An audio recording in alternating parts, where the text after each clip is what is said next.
Yo, Jacob, how are you, my man? Hella good. Sick. How you doing? Thank you for coming on, dog. Guy, how you feeling today, man? I feel pretty good, man. Feel pretty good. Yeah, yo. Welcome to Cabin in the Clearing. Well, we got our good friend Jacob here today. Just going to talk music and life a little bit more. Hell yeah. Shout out quickly to our sponsor, Kayo-Tea. Kayo-Tea, the man with the mystical hands, picking and harvesting his plants and giving us some good tea to drink. Basically, your artist name, if I'm not mistaken, is Chronic Color. That's it. Going by now. And could you tell us a little bit about it? Maybe and just how you kind of came up with the idea, like what led you into that path of music and everything? Hell yeah. I mean, when I first started getting into, I guess, being really into music, it was your classic 2012 EDM bangers. Sick. You know, Calvin Harris, Zed, whoever else, you know, coming up on the scene. But yeah, that was like grade 11. And then I started getting into DJing. So that influenced the love of that kind of music. And I kind of just like did it on my own time and never really, you know, I was kind of just working on the DJing side of things. But while I was doing all of this, you know, I took band and, you know, music class in high school. So I was playing saxophone and bass clarinet. So that also like influenced what I was going to eventually like. That's sick. I didn't really know I was going to love that kind of stuff until later. But, you know, I get to college. I go to school in Windsor. And that's when I started to like, you know, really DJ a lot more for people. I met other people that liked it. Started learning more about the scene in Windsor, you know, who liked what, you know, what was the vibe there. And then, you know, it ended up getting to the point where I was wanting to do production. So in like 2014, around there, 2015, I started dabbling into the production side of things. So like EDM school, I'm going to make my own stuff. Yeah. Did you go to school or? Yeah, so right after high school, I thought my whole life I was going to be a mechanical engineer. Like, no way. Until in grade 6, I was like, I want to design cars when I'm older. Okay. And I'm not going to do anything else. And that's what I did. I took all the courses all the way up until, you know, grade 12 that I needed to do that. I went to school in Windsor for automotive engineering technology. No way. At St. Clair College. I did 2 years there. But in the middle of all of it, I was really getting into the music scene in the city, you know, DJing at places, from places downtown to smaller places to house party, whatever it was. Okay, so you've DJ'd like a decent amount. Oh, I didn't even know I was that. DJing as much as I could Yeah, really. yeah. And it really started, and that's when like the production started to happen. You know, I downloaded Ableton, found a guy who was also doing Ableton stuff. Shout out to Subtle Tones in Windsor.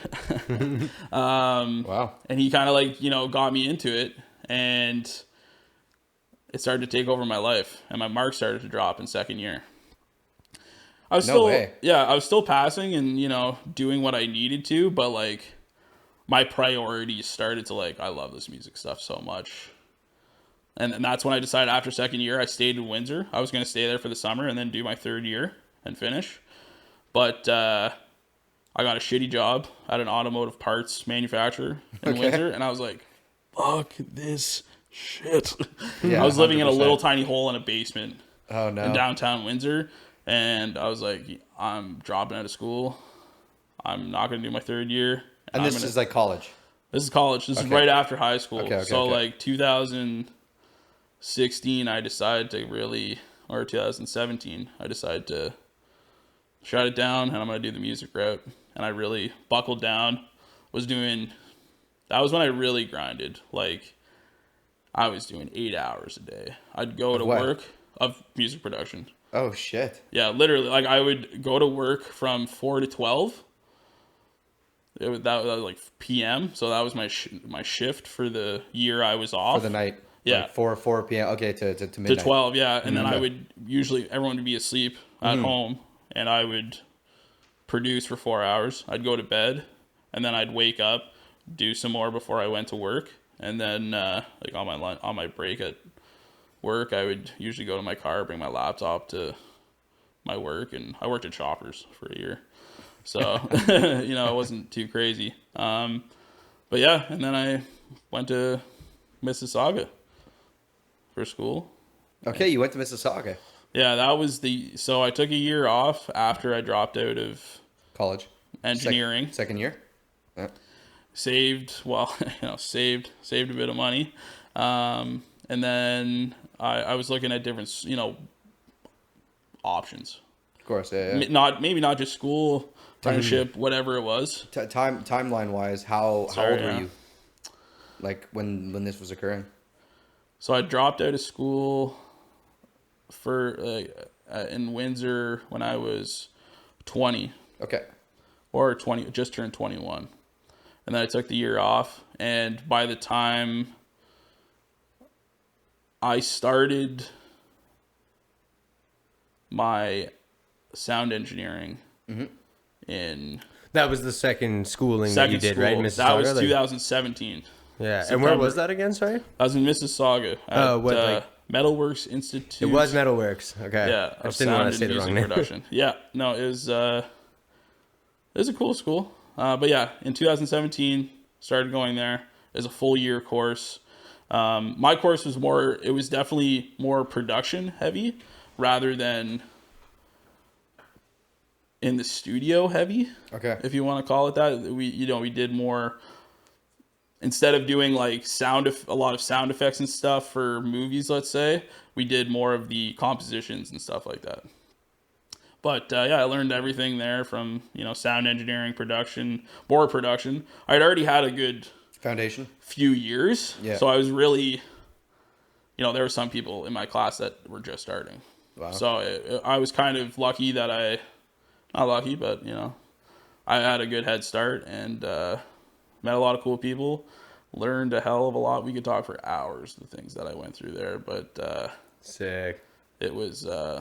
Dude, we'll have to have podcast round 2 at some point. Yeah, 100%. But I guess the original question was, what influenced getting to where I am production-wise. And,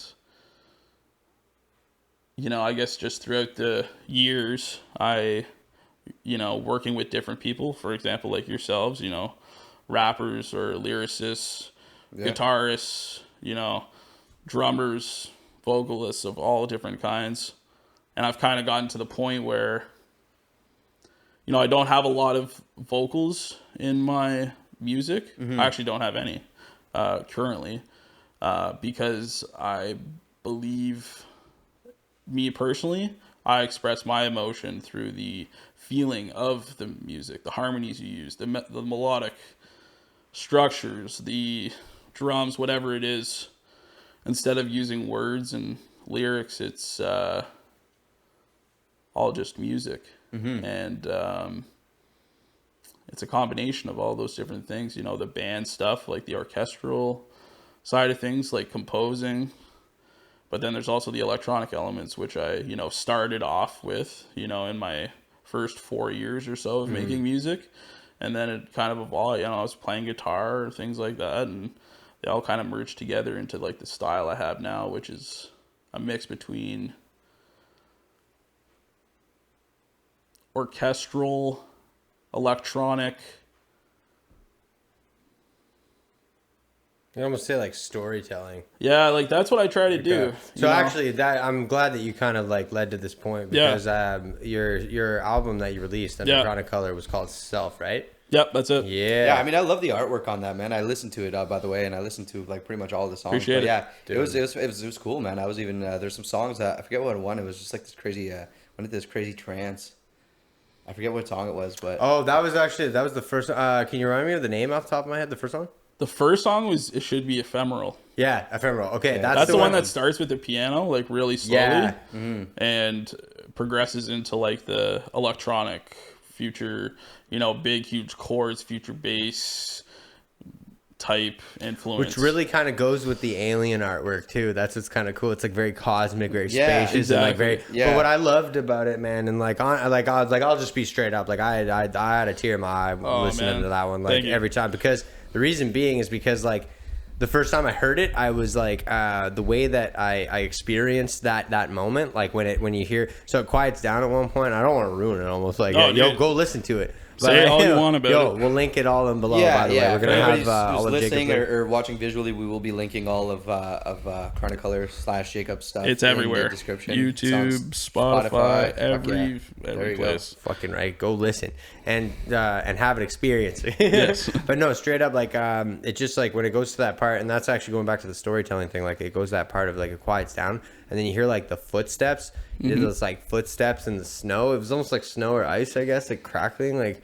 Or like you Yep. could say like a really woody forest kind of thing, and then it's just like this deep breath, and like anyway the Oh, way that's what it was. and then it kind of leads into the big like so what I loved about that part, bro, is like the way that I experienced that, and I was talking to Jacob after, and I was just like, man, it's like like almost like I got to this door and like I was just like kind of shut down state, or like I was in just like one kind of place in time, and all of a sudden this door opened, and it's like you see the infinite possibilities of color and space and the universe and like just like the beauty of life and like things like that. And he literally like Jacob like bro, I'm getting like fucking goosebumps, but like he like points at his screen and he's like, dude, the artwork of the alien coming out of the door and seeing like all the fucking planets, and I was just like, oh shit. Yeah. The And artwork like is kaleidoscope lit, man. eyes with colors, and sorry, I don't mean to like take No, dude. control Say as of like much as you talking about want. it, the details of it, but But you're exactly right. It that first song was like, out of all of the four, meant the most to me, because that was the goal of it, was to tell a story of, I'm going through I'm going through a lot of stuff right now, and it was kind of a representation of someone who over the years has, I feel like I've worked a fuck ton to get here. Still not where I want to be, obviously, but it was supposed to tell a story of, you're in this dark place physically, I guess, in your mind, but really deep on the inside there's lots of color, and it can break out of that darkness. And that's what the cover represented, was coming out of that. I pictured it as like, the not a bomb shelter, but the old houses that had the big latch doors that go to the basement, almost kind like of cellar thing. style shit. Yeah, like a very cellar. dark, very contained, Exactly, very, like kind of, like hidden. that's a dark place, right? And like coming out of that, and that deep breath and the walking, you exactly said it. I pictured a piano in the middle of a forest kind of thing. Cool, man. And playing that first little bit, getting up from that, walking away, taking a breath, and getting out of that dark place, and then going to where the end of the song, it becomes a lot happier and uplifting and kind of ephemeral. Yeah, the art on that, man, it was just like, for some reason it just like fucks with me, like in a dope way. Like I just like remember seeing the first time you started even having that art, and I was like, it's unique. I don't know who the artist is, but I remember you sent me or you told me who it was a while back, because I asked you. Yeah, so I mean, for that one, that was actually, shout out to Fiverr. Really? Yeah, I got that on Fiverr, and the guy drew exactly what I told him, and I was like blown away, because that was exactly what was in my head. Yeah. But shout out to Sasha Lang. She did my profile picture, the main one with the two big eyes, kind of thing. She killed that. She's the sister of a good buddy. Okay. And yeah, she's an amazing artist. So I've been using that, and that's gonna kind of be my, image, if you want to call it that, my main piece. And I'm gonna kind of make other art going off of that. That's awesome. Drawing that she did and everything. But yeah, man. And so Chronic Color is, I mean, I think I remember you were mentioning this before we started the podcast, but Chronic Color is not only just your name as like an artist, it's more of like a... Yeah. So I mean, I've been through so many different names. Like, Dude. at one point, I meant same here. like I call myself Risu. Like in Windsor, I DJ'd with a guy. We called ourselves Bass Bros. Shout out Giancarlo Rigotti. He's a brother. He lives in Halifax. And you know, I went through all these names anyways, and I was like, 100%. I want to make, you know, because I don't want to just do one thing. I really want to compose things for film, TV, whatever it is. But I also want to make sick hip hop stuff with my man over here. Oh shit! And my man right here. And you know, I want to do a whole bunch of different things because I really love everything, and I'm really, at the end of the day, I'm just like huge fans of people. You know, especially you guys. That's why I love working with you. You know, you guys are talented. Hey man, vice versa. The feeling is mutual, bro. Yeah, man. And I wanted to come up with a name that wasn't just necessarily an artist, you know, specific name, but can represent a whole production side of things. You know, if I'm doing a hip hop beat, you know, Chronic Color, it's just a way to represent how I go about things, I guess. You know, try to add my splash of color to everything, you know. So, and the chronic kind of represents like having a chronic, I don't want to call it a disease, but, you know, I want to but like spread the color of life. Not a disease, but an addiction. Exactly. Man. Exactly. Yeah, a good addiction. For some reason, I thought chronic you were referencing like weed. No. Okay. Not at all. A chronic was because I was thinking of like, what's a way I can kind of, you know, do a play on words of like, I'm sick with this thing, but I'm not sick. It's like the addiction could you almost say it could be worded also like consistently coloring, like yeah, if you worded it that way, but like not that basic. Like Chronic Color, it's almost like there's this color that's always waiting to come out, and you're trying to like, you're like flailing around with a paintbrush covered in fucking paint, and you're just like basically trying to like color the world around you. You're stealing the words right out of my head, which is great. No, dude, it's that's dope, man. That's you know, that goes back to like the profile picture, the cover art. Those, you know, the eyes are colored. That's what that represents, like that color.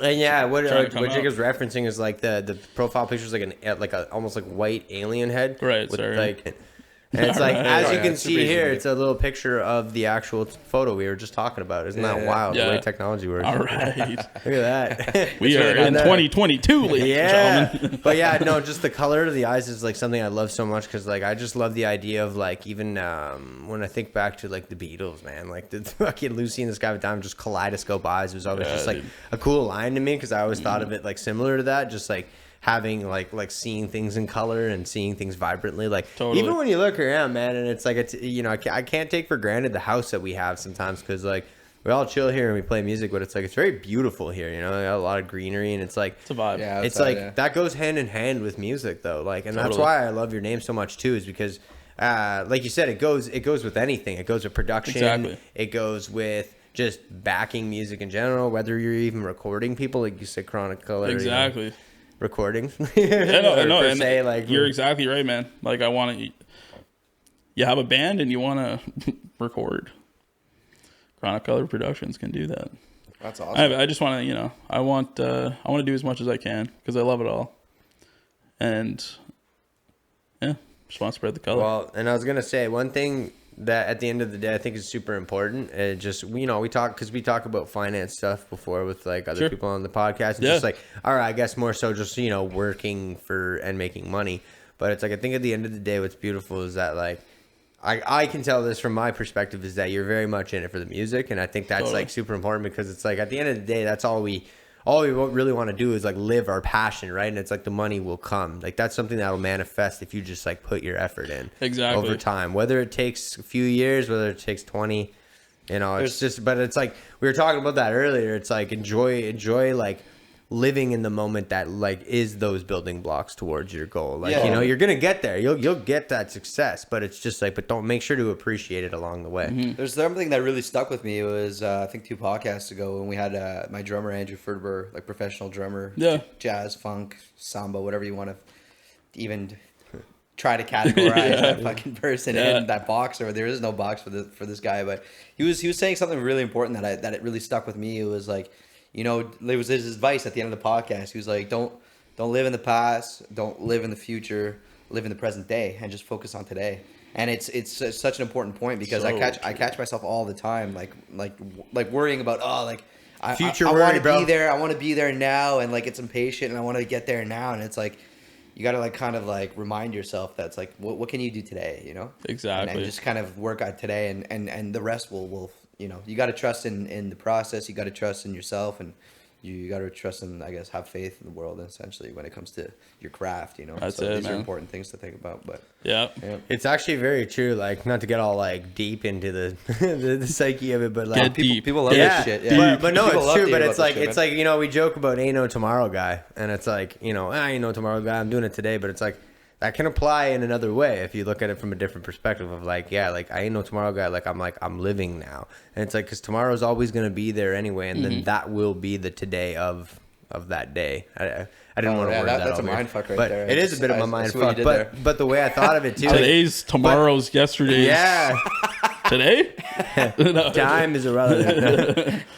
Time is linear. But like literally just, it makes me think of, you know, also just the idea of like not taking things too seriously, like in the sense that tomorrow will always come. So whether like tomorrow's the day that you know, hit your success or your stride in life, it's just like awesome. If tomorrow is like 20 years down the line that you hit that stride, it's like at least every today is just like, if you're doing what you love and like really like living in it, it's like you're enjoying those days, you know? Exactly. And it's like that's success in life. Like that's what I feel like we get disconnected from. It's like I do myself too. Like you said about future plans or whatever, you're always like, oh, I gotta get there. It's like, you'll get there, man, but just like life is the here now. Like it's like it sounds almost like, you know, like repetitive, but like No, you're totally right. I mean, and you know, we were talking before too.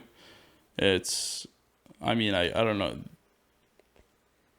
material things. This is going on the side of, you know, you don't need a big house and big, Cars, you know, and fancy fucking- car and yeah. all this kind of stuff. You know, I was talking about doing. Although your watch looks pretty fucking dope, I must say. that is a lit I watch. appreciate that, but yeah, it is. It's baller. It's like a fake something. It's You know what, Nobody though? has to know. Exactly. and it looks sick, man, and it's all no, I that appreciate that. I appreciate that. Yeah, I'm here talking about material things. No, I like to, I like to look good. In the grand scheme of things, of course, those are not important. And like, no, I'm not gonna say I'm a victim of it, but I mean, we all have it. You know, there's like, oh, like this is sick. I'd love to have this, and it's like, do I really need this? Yeah. You know what I Yeah. mean? And it's Totally. good to treat yourself. That's another important factor. Is like, you know, it's good to treat yourself. It's good if you make your own success. It's like, it's good to splurge on yourself a bit. Totally. But kind of going back to what Jake, it was like, it's the idea of like, it's the idea of like just looking at it as like, I have all these things. Look at me. I've got all these things. I'm fucking like living this. Yeah. But it's like, but are you like enjoying every day that you're living? Or are you just trying to achieve more of those materials every day, and that's what you're stuck in, is the cycle of achieving more of these Exactly. purchases, as opposed to just like, man, I'm just achieving more in life, like knowledge and like love and like, exactly. you man. know, and like vibes. Man, personally, my goal is just to be recognized, like musically.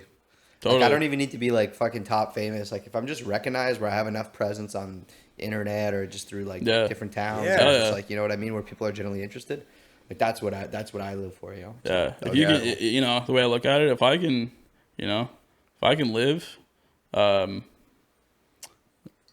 let's say live comfortably, sustainably, yeah, and do what I love, it's a win-win. I could do that for the rest of my life, and I would be perfectly happy. I don't need $100,000 a year or anything like that. No. It's- Yeah. Legit travel around in a fucking bus and just In a bus. and just record people Exactly. and set up like shows everywhere and just like experience life and like, man, yeah, at the end of the day, it's like I'm as simple as just like, yo, you feed me good food, like you give me like even a cozy corner, just like lay on some soft thing and just like sleep well enough at night, and then I have music. You need I'm good, man. You're forgetting one important thing though. What?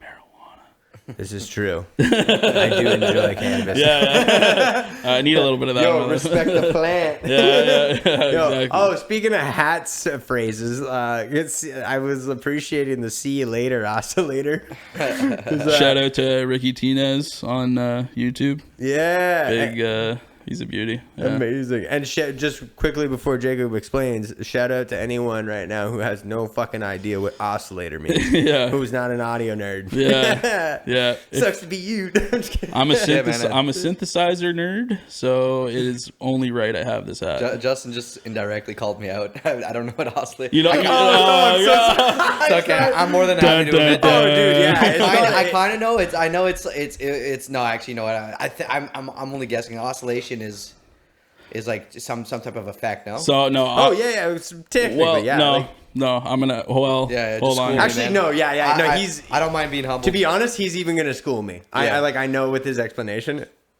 An oscillator is part of a synthesizer, but it's more specifically an oscillator is the carrier signal for your sound. So it's the originator of the sound. So there's 4 different main types of oscillation. like waves, we'll call them. So sine, triangle, saw, and square. And then there's also variations of the square, which is called pulse. But all those things combined is an oscillator. So it's the thing that makes the sound. Wow.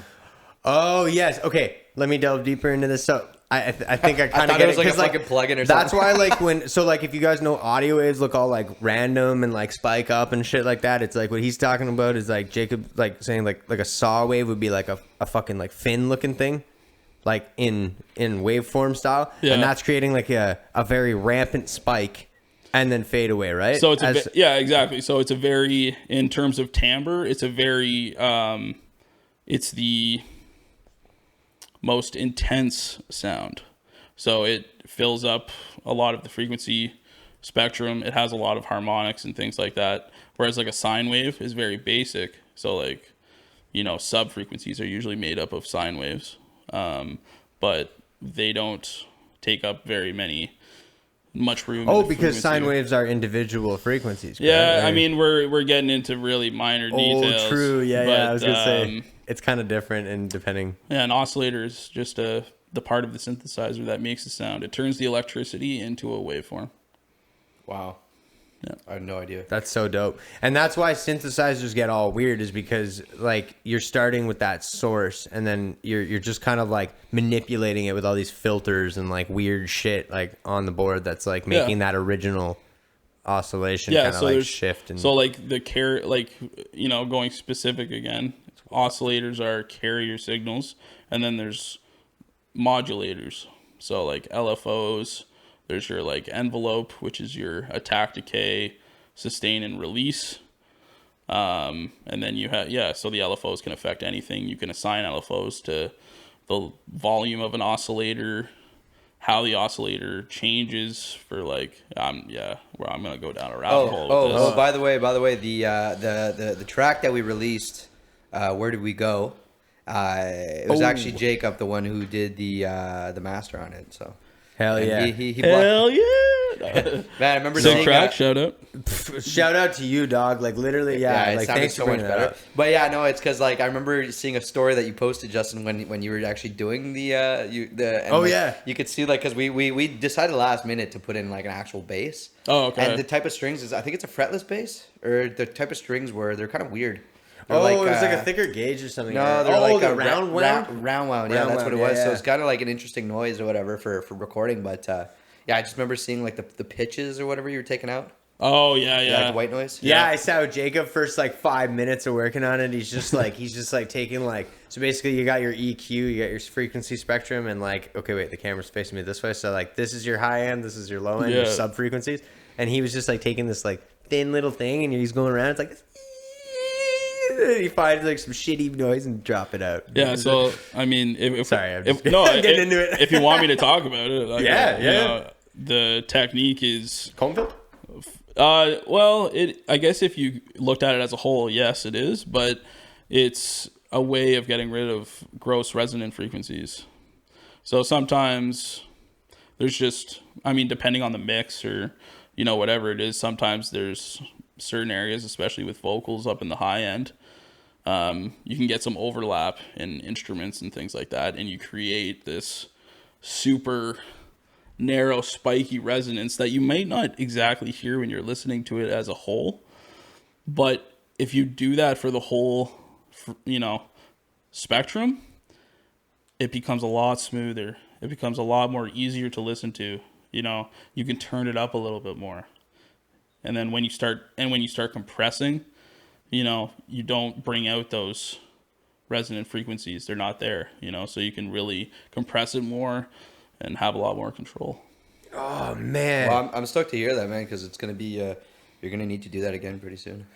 Yeah, we got another track on the way. Yeah, Dude, please. that's a Working with mind DD fuck though, because compression is like when he said compression, that's cool. I didn't even think of that. The fact that like you're not getting that noise coming up with it, Exactly. like if you're actually removing it. See, that's a quick word about compression. Yeah, dude. When you first start out, you're usually just throwing compressors on and fucking turning knobs and doing whatever. I personally, you need to get rid of the small little gross details that you might not think will come through later, like in the mix. Like let's say like a breath in a vocal, you're like, oh, it's we don't have to get rid of it, it's fine. But once you start compressing that whole signal and doing editing, whatever it is, it really brings it up and makes it harsh. So little details are usually good.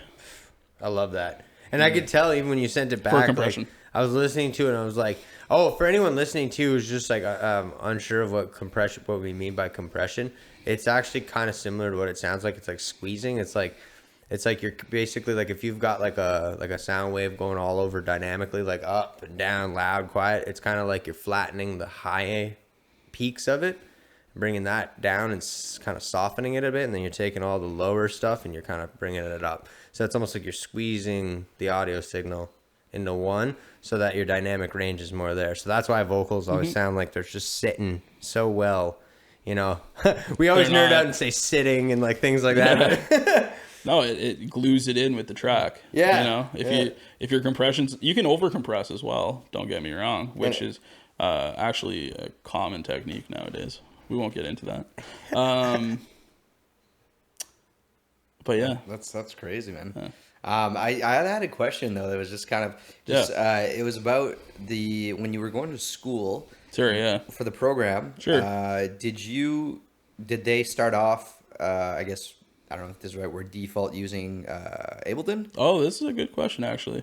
Yeah, I'll go into a bit of the program if you guys are down to. Yeah. Well, like I just want to know, like, because I know you started probably using Ableton, or. Yeah, so I mean, like very early on, the first thing I downloaded was FL Studio. Oh, that's common. A lot of people do that. Yeah. I have choice words about FL Studio, but I'll leave it at that. No, yeah. So I probably got better over the years. Yeah, it's better now. But Ableton's way better. Ableton, yeah, I've seen it. No, but in the program, we actually the main program I guess we used was Pro Tools. Okay. You guys did use Pro Tools. Oh, we did. So first thing was Pro Tools, and then when we got into synthesis and things like that. We started doing Ableton. I actually learned Reason.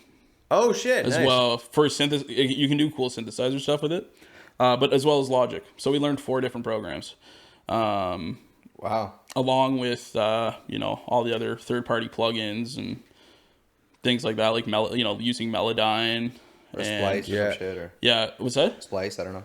Yeah. And actually, just a quick shout out for anyone listening who's like kind of into audio shit. If they're looking to start with a good program that they're Mac based, go with Logic, because like it's easy to associate it to GarageBand because it's very much the same formatting and like look and layout. Well, and it's a pretty good program that's very user friendly. That's good. I heard Logic is GarageBand except just like on crack. Oh, pretty much. Like Logic is like their actual like. This is like the DAW, and then it's like GarageBand is almost like here's a taste just to have on your computer because they're like a media friendly sort of thing. The thing with Logic too that's really nice is this is getting into more film stuff, but like 5.1, like surround. I'm pretty sure you can actually now do. It can work with Dolby, mixing in Dolby Atmos, but it's only it's like $300. Logic. Really? Yeah, so it's it's pretty compared to the price of the other programs. Well, yeah, because I just got Pro Tools, but they just came out with like a new subscription price, Oh yeah. and it's like $9.99 USD, and you get the Pro Tool Artist. It's really crazy, yeah. And then if you pay for the full year, like it's like $100. And then Okay. you get like 2,000 plugins, like additional plugins. Oh, that come shit, with it, okay. yeah. Wow. You get like Groove Cell and stuff like that. So I just downloaded it because I'm gonna try to start Yeah. to learn about it, but it's like a little daunting because it's like I Yeah. open it up, I have no idea what I'm doing, and then Sure. I kind of get like I'm like fuck, and then I just like close it, and then I do something else. Yeah. Because I, like yeah, I have no like I've worked in a studio, like I've recorded my own music and Yeah. stuff like that, but to like really get into it is like yeah, you just got to go slow. It's gonna take me like years to really like even be able to. Because like what you were saying about compression, like in my mind, I'm like, oh, you have to compress everything like right away, you know? And it's like, yeah, see, that's where I'm wrong, you know? Yeah, no, it's going along that. What happened when I was like kind of first starting out? I did way too much of everything, and then like as you learn more and more, you start to dial it back and make greater decisions, but not as many of them.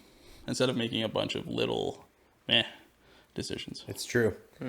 You know, this is just like a tiny relation to maybe like live sound and stuff, but don't tell any of the bands I do this, but but like sometimes, like for example, you don't want to create feedback. You want the stage volume for the musicians on stage to not be overwhelmingly loud and stuff, so you can kind of keep shit in check. It's like someone will be like, man, I can't quite hear my vocal. And I've learned over time, don't overdo it. Don't just keep turning volume up. You know what?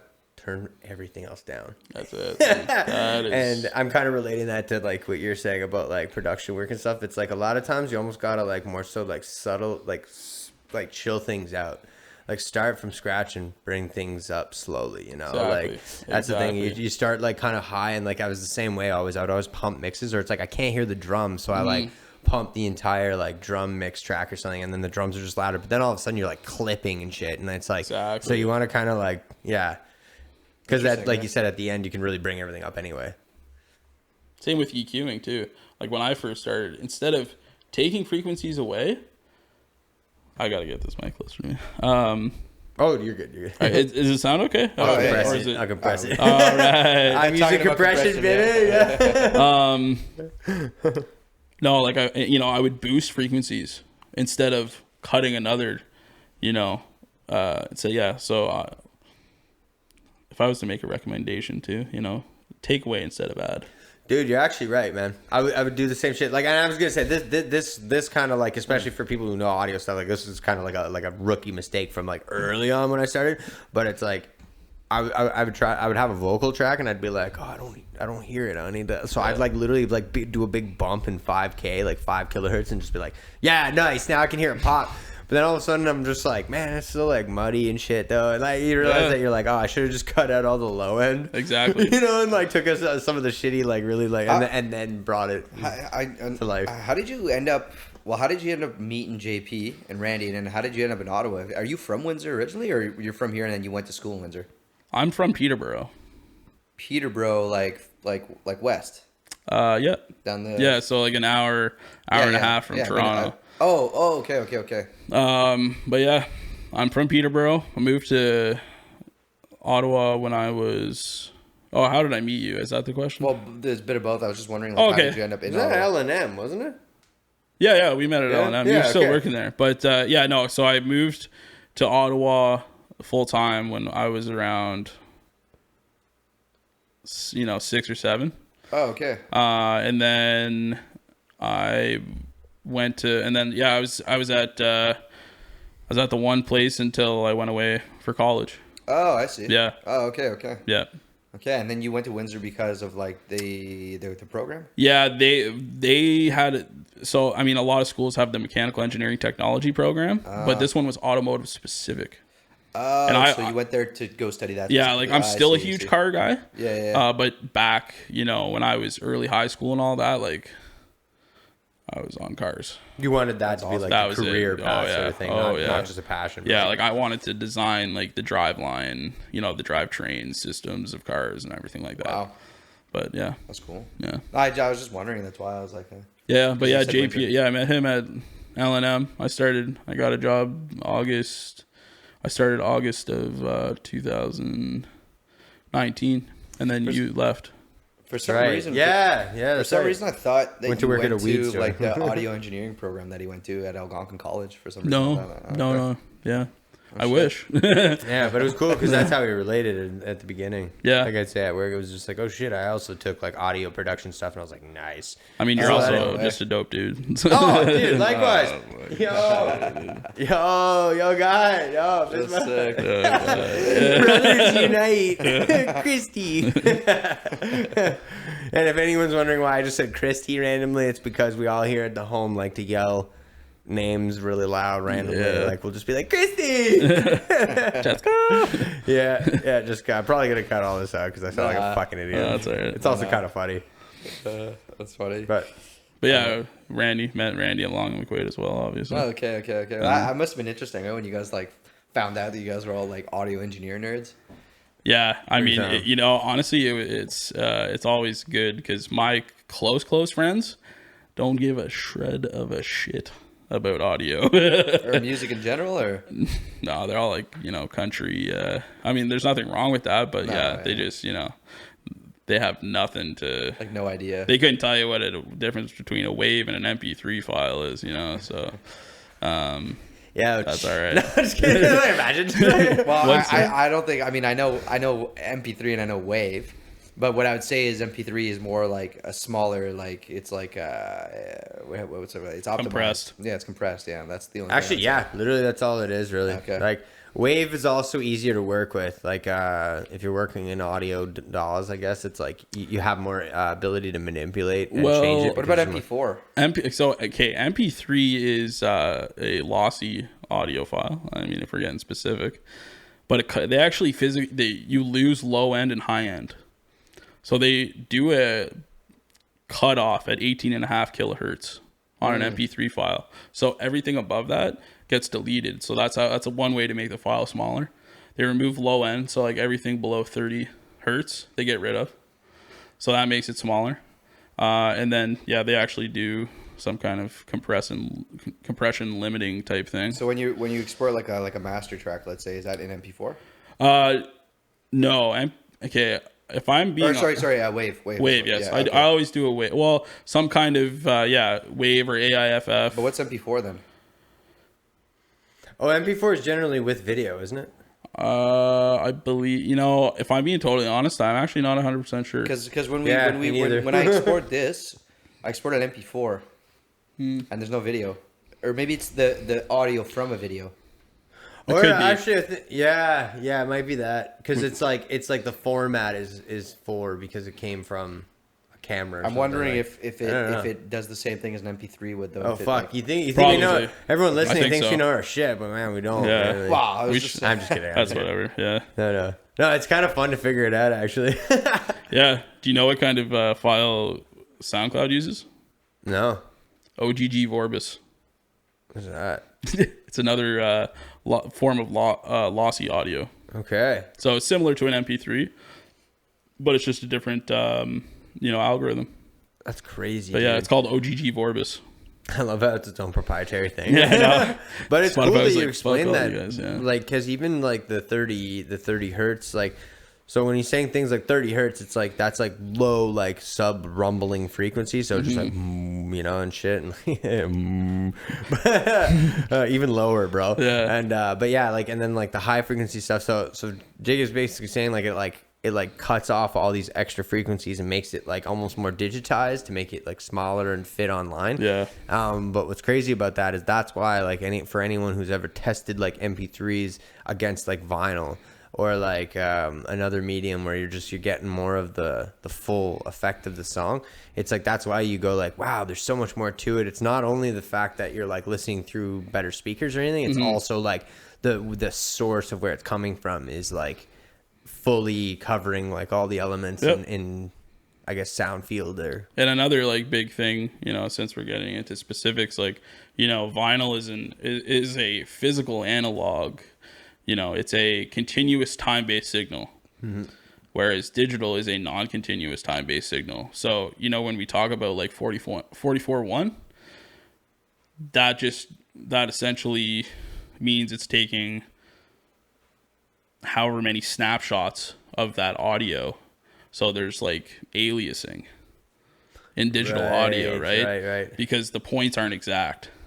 Like it's never quite, like the exact rendition of the wave. Exactly. If you zoom into the microscopic of an analog signal. Yeah, sorry, that's a good way to put it. Yeah, so physical signal as opposed to digitally generated signal. Yeah. So that's why there's like, the big debate over does analog sound better than digital kind of thing because of that. I could say yes. I'm not a sound tech. Yeah, but I mean it's getting, because of technology, it's getting a lot better, but I would agree there is a just vintage kind of sound. Slight edge. There's something about it, right? Okay, I'm Analog, not tripping. yeah, No. 100%. Okay, because I've done shows with digital boards, and it sounds good. Like, it's really nice to be able to meticulously control things, and, like, you can almost get just, like, such a crazy balance and frequency control that it sounds so good for that reason. But there's an essence to analog gear, man. That's why working it live with the analog board, it's like, bro, I can create a vibe.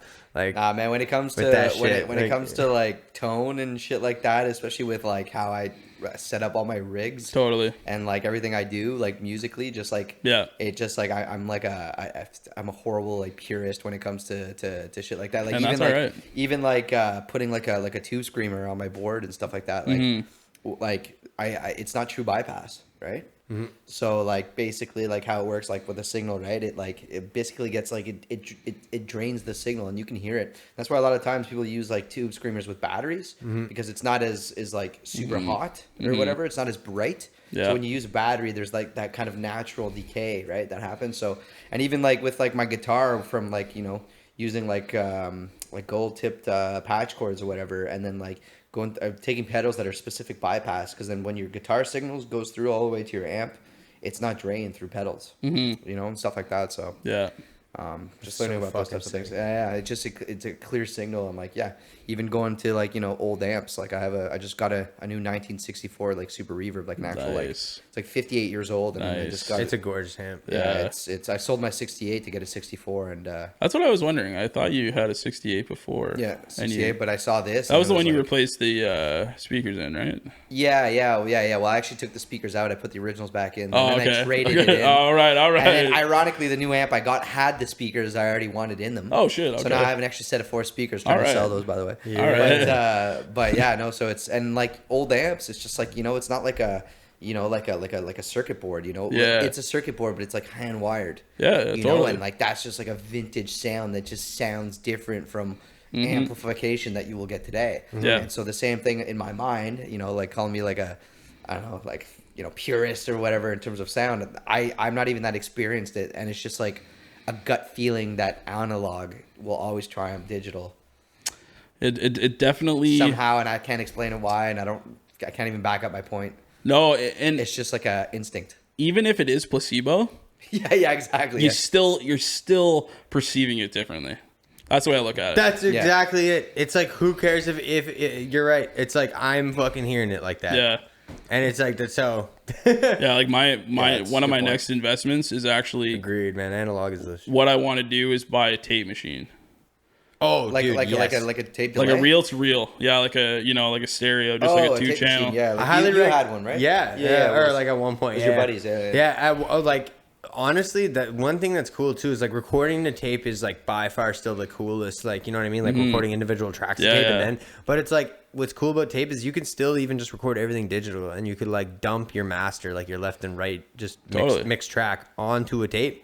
Yeah. Let it kind of like record it, and then play your tape back and record it to Pro Tools. Exactly. But like, if you just want to just kind of also like just add a little point on the other side of that. No, totally. And I remember seeing one of like my guitar heroes, which is Philip Sace. Okay. And he played. He's LA based. I think he's like Canadian Welsh, but he lives in LA, and he's like a blues guy. Anyways, he's like Steve Ray Vaughan. I told you about the guy that lives nearby. Yeah, you did. Yeah. But anyway, like I went to see a show, and like I was lucky enough to even talk to him at the end of the night. Sick. And I was with my buddy Chris Wilton, and like we ended up talking to him, and like I was talking about like 1968 Super Reverb, blah blah. And he said something really that stuck with me, and he's like, at the end of the day, it doesn't really matter what gear you have. It matters on like, each person is different, so it doesn't even matter. Like we could go back to back to the amps. Like maybe a new line of amp, that is like a circuit board, an actual physical like like a computer board in the amp nowadays is a sound that is different, and like maybe that works for that musician. And so it's all in a way subjective in the sense it becomes down to the player and what the player is comfortable with. So and true. How they've grown. And so I think that applies too as well with production. It doesn't really matter if you're doing analog board or analog this or that. It matters of like, because some of this craziest shit sounds so good, and it was like you're like, how did you make this sound so good with like piece of shit equipment? Yeah. No, It's so true. Totally, dude. You're So, exactly. To look at the other side of it. No, and it's not true. just be It's like totally you're given an avenue to just express yourself. So it's like it's like I think we should just all be happy that it's like we constantly get unlimited ways to just express ourselves in different ways, and it's like whether it's digital or analog. Like I agree, man. And like, also too, like acknowledging the fact that like we're even able to fucking like sit at our computers and have these tools nowadays. Yeah. Like look at what we have. Like look at your room. Look at your laptop. we Look take at, it for granted sometimes, like, because oh, it's like, cool, yeah, we people can- used we to can drive record- a van full of Totally. tape to like a fucking building. Yeah, like 20 years ago, like Straight you up. get like in the 90s or 30 years ago now, I guess, but like there was none of that, man. You still had to go in the studio and you still had to be there, and you know what I mean? It's Totally. crazy. Yeah. So 100%, I'm 100 for like fortunate for, and I think it's great. Like I think like using Pro Tools or any type of DAW nowadays and having that and doing your own little thing at home is fucking sick. No, it's So true. It's crazy. It's given a lot of people an avenue when they usually wouldn't have. Yeah. Like the fact that I can literally open up my computer and write a full score for a whole movie That's so true. is nuts. what the hell? Like I was gonna That's say, insane. the fact that you orchestrated the music that you did, like, and I'm thinking like he sat and created all this, like on your album, like holy fuck, bro. Oh, like I literally we're like talking about this. yeah, sorry, I didn't mean to Oh, like yeah. stray away. Well, but thank yeah. you, thank but you. no, same idea. It was like wow, like you crafted that for yourself from scratch. There's Like, actually a question, just a general question that I've had, and this is just, it relates to like, when you use a lot of plugins, right? So let's say you're using, like, I'm just throwing an example, Splice, and they have a lot of plugins or like a lot of samples and stuff like that. Yep. Are those samples, when they come out of quote unquote the box, are those like naturally like compressed and mixed? To a certain extent. Usually when we'll use Splice again as an example. Sure. A lot of times you can buy both the wet and dry version of the sample. Okay. So, for example, if there's like a vocal line on there that you like or want to use for like a house track or something, You can have best of both worlds. you can, if you just want to use the wet, how it was recorded and mixed and sound perfectly fine, and it usually sounds good. But if you really want to do your own mix or whatever the hell you want to do to it, you can download that. So most of the time, yes, they're already processed. And would you again process them again? In my case, it really depends. If I'm using it in with a bunch of things, like it's not a main Like a drum track, let's say. a drum track. If I'm being totally honest, well, I shouldn't say I don't use samples. For like hip hop, I will sample things. But yeah, I'll do a bit of compression maybe. Okay, but you wouldn't have to like do a full mix on everything. No, not necessarily. I mean, I'm really stingy when it comes to mixing and things like that. So I don't use a lot of loops. I usually try and have everything separate. So like I'm picking a kick, I'm picking a snare, or I'm recording that kind of thing, and there's a track for each one. I don't have like just a loop, let's say. No, but then like having the kick and having like that, like it'd be like 4 different channels or. Oh whatever. yeah, but you know what I mean. But then you wouldn't have to go back and each individual one mix it. No, Because not. they're out of the box. They're already like. Yeah, they're already pretty good. Okay, that was my question. Yeah. I mean, I've been mixing some of the Somerville stuff recently. So I heard. Yeah, and we recorded real drums. So I'm doing heavy mixing. On those, right? Yeah, of course. Yeah. But yeah, for samples, it's the only time I'll group all of those things, like the kick, the snare, the whatever else, the hats. I'll group everything and then I'll compress that all together just to kind of make it all sound more cohesive and like one drum kit per se. Yeah, I can't wait, man. I can't wait to learn about all that. Like, just do it. Like, yeah, it's daunting because I know how much It's an like, endless world, dude. It's wild. Yeah. And then I was gonna say, anybody like, you know, listening in and shit, like shout out in the comments if like, I don't know, you'd be interested in us talking about, you know, audio related stuff more, or like it could be on the podcast, or it could just be in general, you know, like if creating videos like based on like mixing, and if like honestly I'd be down to put in the work for it, you know, if people are interested. Oh, like, there's definitely a lot of people like, I mean, just like me, I'm always on YouTube trying to look at like, oh, how to do different types of mixing and stuff like that. Yeah. Like, just like, what do you need to do this, or what do you need to do that? There's a video for something out there for sure. Well, that's another thing we can't take for granted. Sorry, what were you saying? No, go ahead. No, that was it. Yeah. Okay. No, I was gonna say, you know, along those lines, like what I'm gonna be personally doing, you know, if people at some point when people are interested, I'm gonna start streaming when I'm working on music. Dude. So I'm gonna I have I bought a webcam and everything like that. So like I'm getting that is such a great idea, man. That's gonna pop. I'm telling you. Right now. Like what I'm hoping to do is stream for at least 2 hours a day, at minimum. You know, that's like it's not too long. The music that is released on YouTube, it just goes through YouTube audio or whatever it is, so I don't have a specific channel through DistroKid kind of thing. Yeah, exactly. Exactly. That's what I use to distribute all the stuff. But yeah, I haven't made my own YouTube account yet. But yeah, like I'm gonna like, you know, start clipping things, you know, and just work for 2 hours and kind of not do anything specific, but just when I'm working, throw it on for 2 hours and. You know, whether I'm doing an orchestration or a hip hop beat or whatever it is. That's it. If you're into production, you're into it. And anyone, are you gonna kind of like talk out loud and say what you're doing at the same time? Yeah, totally. Okay, and I was gonna say, from a viewer's perspective, bro, like just seeing you work, like myself, and like seeing you watch just from like sitting next to you and shit, man, I would watch that shit every day, bro. No, and I'm not just saying that to like, you know, it's like butter you up. I mean that like, cause it's like you've got like not only is it just like fun in general and like people who are into it will like want to watch, but it's like you actually have like a really meticulous way of approaching it, and like you got your own vibe, and it's just like people would love listening to it. So I hope so, man. I think it'll, you know, I want to, one thing I really like enjoying is teaching.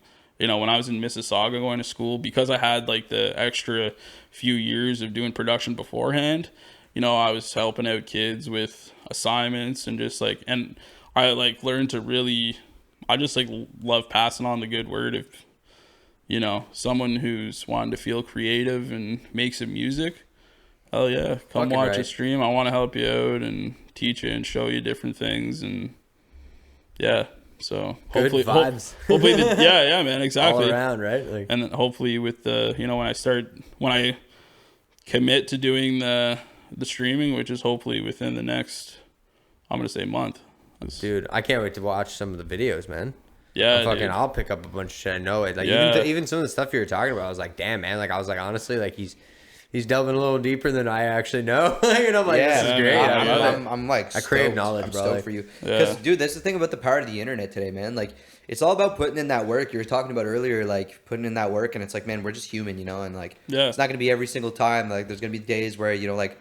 Yesterday I took like a day off. I just like, you know, and in the back of my mind I'm like, man, you should be putting some work in, you know. Yeah. And so it's like that rest balance thing, but it's like if you really want it, you have to chase after it, you know. Yeah. Almost a bit more than rest balance. You got to be restless. Yeah. In order to get that balance. Yeah. Know? I mean, and you know, and along those lines, it definitely helps when you're super hella passionate about it, you know. 100%. So true. Yeah, man. I'm excited for what's to come.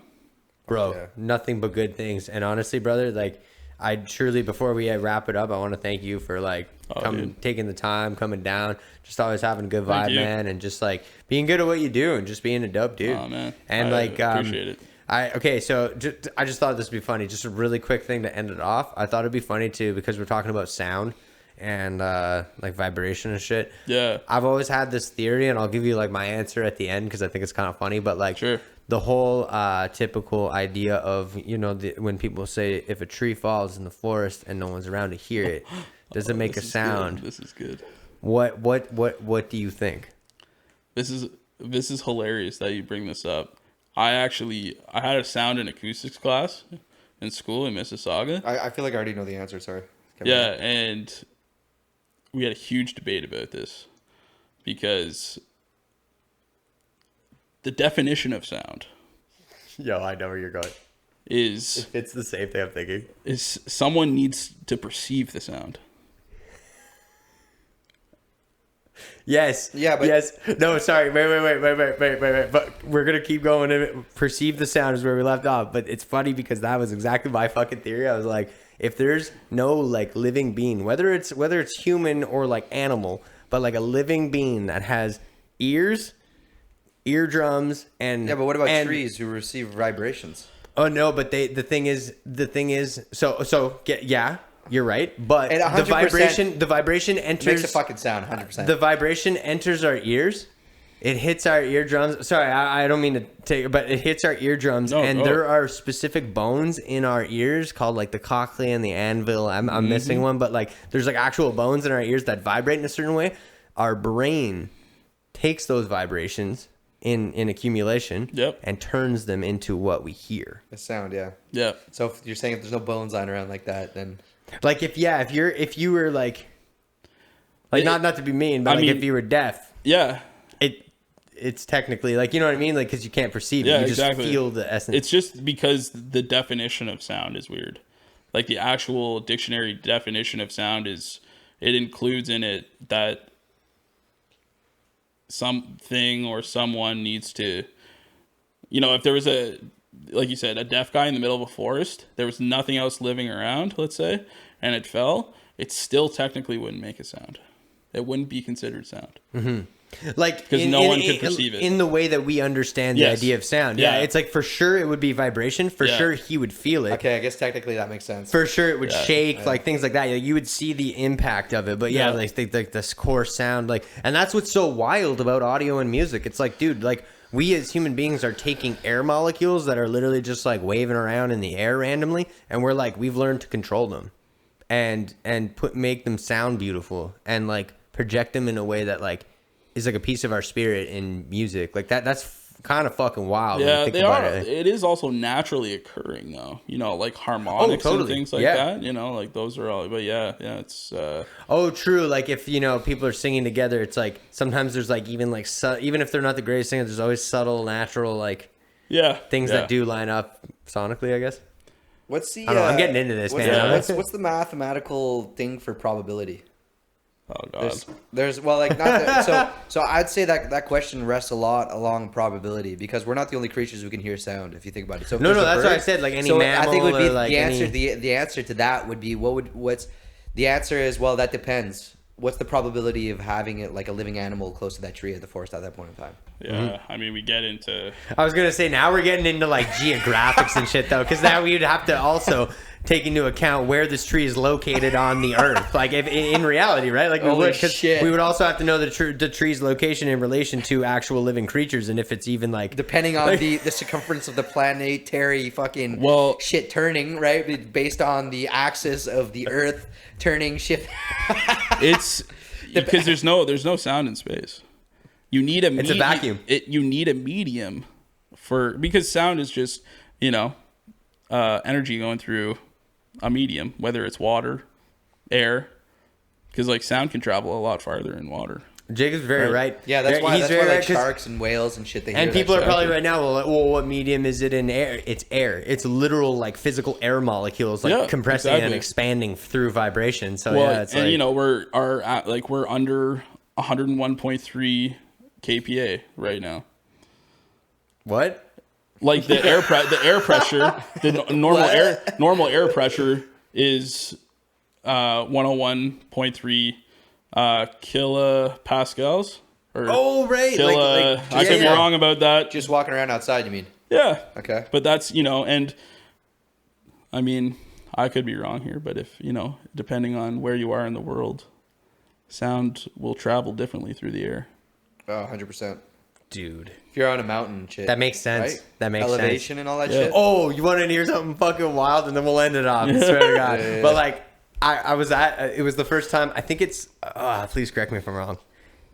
From a sound source to when you start to hear it delayed, it's like 1,130 feet or some shit like that. Sound travels at like 200 Talking about how fast sound travels? Yeah, it's like 1,130 feet per second, right? Yeah, I'm thinking. I know it's like 260 miles. Right, because those jets will break the sound barrier, right? And then that's when you hear. And that's okay. So that's what's trippy. I'm gonna look it up. Next time you're at a concert, next time you're at like Blues Fest or like one of those big stadium shows that doesn't have like the mid speakers, that they actually a lot of times they'll delay them a little bit. They'll actually set an offset timing delay on like speakers that are further up the audience because you're so far from the stage that you start to see the show like delayed if you don't have the sound delayed. So I was at a show where there were no speakers farther up. It was at Folk Fest. I was way up on the hill, and it was actually a Monsters and Men were playing. And I kept noticing that like I was so far away from the stage that what I was hearing is like he would come down with the snare in like real life, and then I'd hear Gah! Yeah. God, and I was like, I thought I was like on drugs. Like I was just like, I didn't take anything. I was like, I only spoke to Joe. Like, and I was like, what the fuck is happening? And then I thought about it after, and I was like, it's the same way fireworks. Like if you think of fireworks, they're so far off that they explode, but we hear them traveling on top of the water. Or whatever. Because we got to take time for that sound to get to us. Yeah. So I'm an idiot. It's 761.2 miles per hour. Okay. So it's 343 meters per second. Which is how many feet? If you don't mind me asking. This is in 20-degree weather, by the way. Okay, yeah. Now we're getting to some. 1,100 feet a second. Okay, I was close. 1,100. Yeah, I said like 1,134 or something. Yeah. So wild. Jacob, this is a question I asked earlier. What would be your final words, for anybody who's listening / watching? Oh boy. Thank you, by the way, for all those people. What would you say in terms of advice? Maybe somebody's in the same boat as we were, or we still are. Maybe they're, wanting to get started and they're having a hard time in terms of like, I don't know if my music's good enough, or, it could be anything. It could be anything, or I don't know how to, like me, I don't know how to use Pro Tools that well. Like, definitely. What'd be your main, piece of advice? Well, I definitely, it's going to take, it takes a lot of time. So you do need to be prepared to put in a few hours, a bit of your time, but don't compare yourself.